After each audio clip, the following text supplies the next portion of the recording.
Amber Rudd speaks at the Conservative Party conference in Manchester. Photo Getty. Stephen Bush. One day, Wednesday, November 15, 2017, when Theresa May became Prime Minister, there were two absolute truths about her position. The first was that she was in the role because Conservative MPs found the other options so unappetizing, and the second was that her best asset was Jeremy Corbyn. And because so much has changed since then, it is easy to forget that those two truths remain unchanged. Of course, back then, Conservative MPs thought Corbyn was her best asset because he guaranteed a Tory majority at the next election. Now, it's because her MPs are frightened that if they make any sudden moves, the government will come crashing down, ushering in a Corbyn government. The unattractiveness of the alternatives is also still keeping the Prime Minister in place.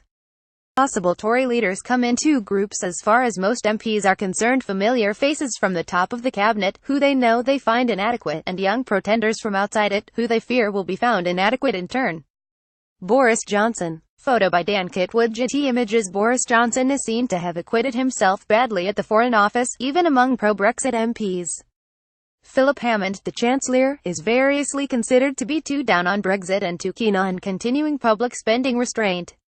David Davis is too old. Greg Clark, the business secretary, too low profile. Even politicians who garner positive reviews from their colleagues receive backhanded compliments. Dominic Raab is good, one MP remarked to me recently, but Cameron never put him in the cabinet, so that's not going to happen now.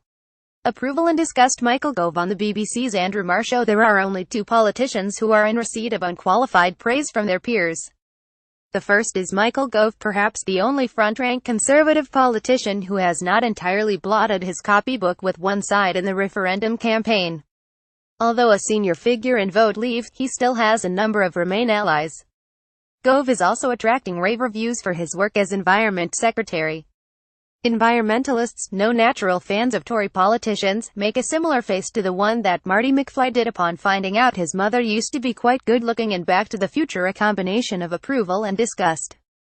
However, the environmentalists are not alone. The fear that no swing voter would give him a second look means that he is not an option for those worried about a Corbyn victory. That leaves the Home Secretary, Amber Rudd, the candidate who senior Labour figures say they would least like to face. One says she has the air of a posh, mean but fair mum. Sort of the same vibe that worked for David Cameron for a bit. She is also a social liberal, a vital asset after Conservatives repelled so many socially liberal voters in June. Palmerston, Asquith, May, Callaghan, Churchill, Maurice. Saatchi lists the Home Secretaries who have become Prime Minister. Home Secretary to PM. Ruddmania might not yet have arrived in earnest, but the Thatcherite chair of the Centre of Policy Studies, Maurice Saatchi, recently introduced her at a party by playing a word association game. Palmerston, Asquith, May, Callaghan, Churchill, not his choices for a five-a-side team, but a list of Home Secretaries who went on to become Prime Minister. Rudd's problem is that it isn't only Labour who fear her, Conservative Party activists do too. They don't like that she was a vocal pro-European before the referendum and that she always looks uncomfortable talking up Brexit now. Her allies hope that once Brexit is resolved in March 2019, Tory minds will turn to the question of how to beat Corbyn. But the difficulty is that it looks increasingly unlikely that Brexit will be resolved in March 2019 or anything like it. Amber Rudd is winning over almost everyone in and around the Conservative Party apart from the group that holds her fate in their hands. Stephen Bush is special correspondent at The New Statesman and News. http://cnews.co.uk